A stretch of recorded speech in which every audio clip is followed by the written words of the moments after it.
Number 25. The tub. Known as the punishment of sitting in the tub, the convicted person would be placed in a wooden tub with only their head sticking out. After that, the executioner would paint their faces with milk and honey, and soon flies would begin to feed on them. The victim was also fed regularly and would end up swimming in their excrement. After a few days, maggots and worms would devour their body as they decayed alive. Number 24. The brazen bull. Also known as the Sicilian bull, it was designed in ancient Greece.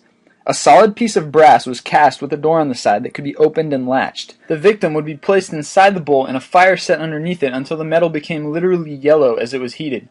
The victim would then be slowly roasted to death, all while screaming in agonizing pain. The bull was purposely designed to amplify these screams and make them sound like the bellowing of a bull. Number 23. Impalement.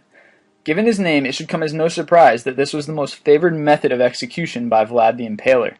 In 15th century Romania, the victim was forced to sit on a sharp and thick pole. When the pole was then raised upright, the victim was left to slide down the pole with their own weight. It could take the victim 3 days to die using this method, and it's been said that Vlad once did this to 20,000 people, all while enjoying a meal. Number 22. The Heretics Fork.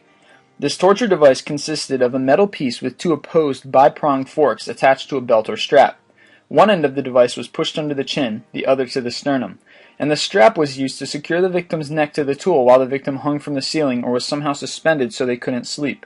If their heads dropped, the prongs would pierce their throat and chest. Number 21. Neck torture. Humiliating and painful, this punishment was something of an endurance test where the victim would be hooked into a neck device, either made of metal or wood, which prevented them from adjusting into a comfortable position. The cruelty of this punishment lay within the fact that they were unable to lay down, eat, or lower their head for days. Number 20. Crucifixion.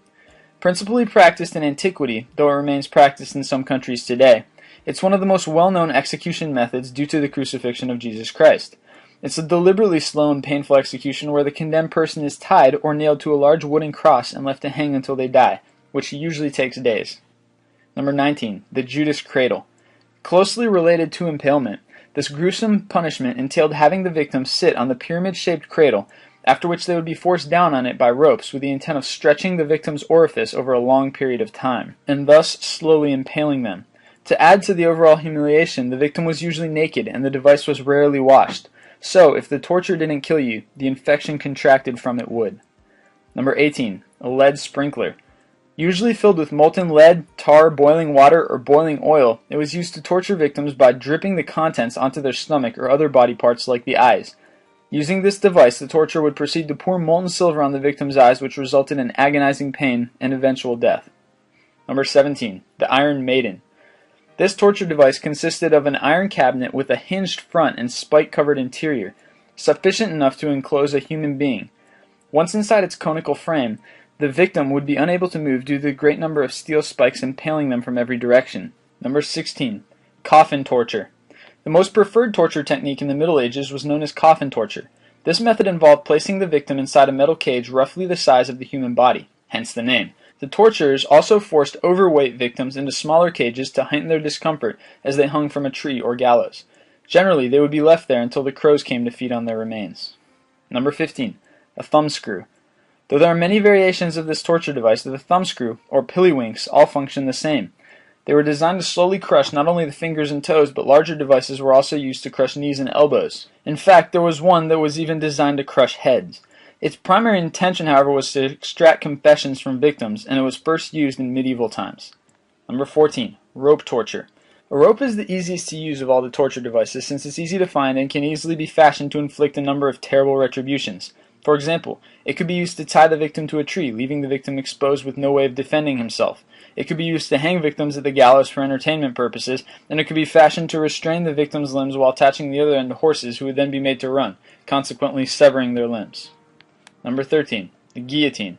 One of the most notorious forms of execution, the guillotine was made of a razor-sharp blade attached to a rope. The victim's head was placed in the middle of the frame as the blade dropped, severing the victim's head from the body. Since the decapitation was considered to be an instant and painless event, at least relative to the other torture methods, it was often considered the most humane method of execution. Number 12. The rack. Designed to dislocate every joint of the victim's body, it was believed to be the most painful form of medieval torture.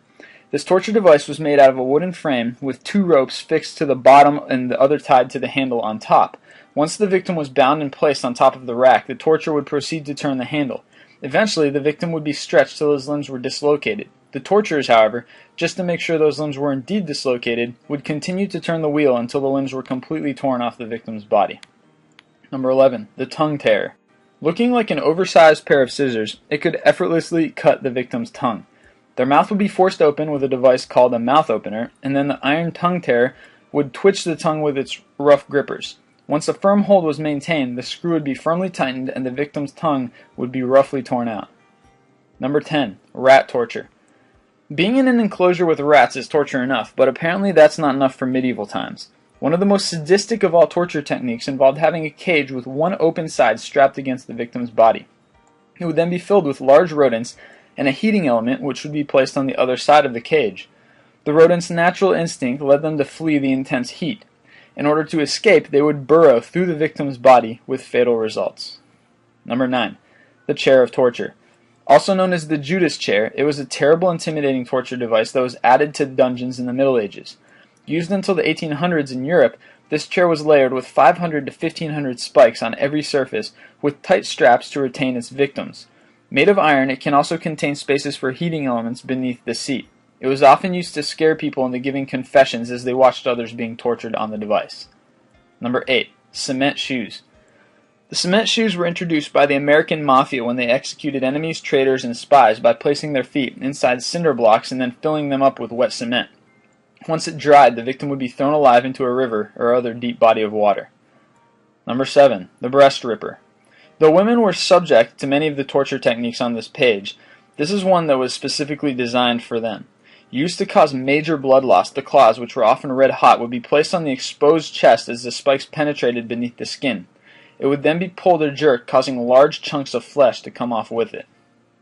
Number 6. Crocodile shears.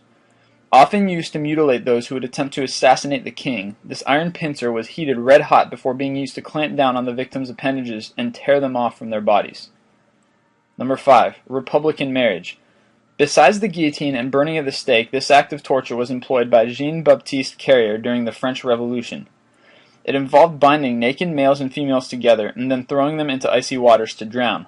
When water was unavailable, they would just be run through with swords or bayonets. This was the preferred method used to execute nuns and priests. Number 4. The breaking wheel.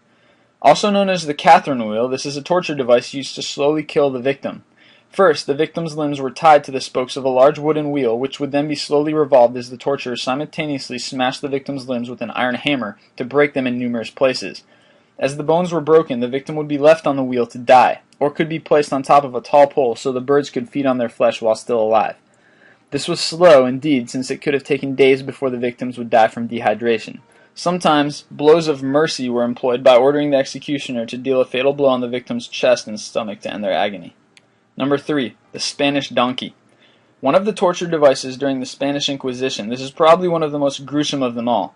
The victim is put astride naked on a donkey-like apparatus, which is actually a vertical wooden board with a sharp V-shaped wedge on it.